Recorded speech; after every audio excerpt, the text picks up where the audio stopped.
Konnichiwa buddies, ito yung mga code 5 markers ng Team Corazon.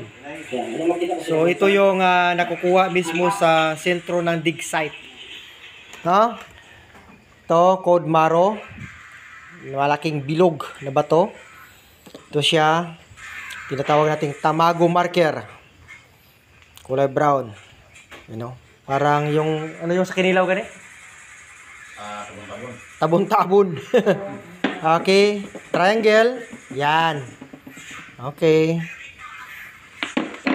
Code 5, V, yan. Ito pang maliit na triangle. Ito siya ang code Maro, bilog. So nakukuha to sa sentro ng dig site. Ibig sabihin center shaft. So ito yung heart o kukuru. Okay. So code 5 markers, tandaan nyo, makikita talaga to pag tama ang dig site. Thank you for watching.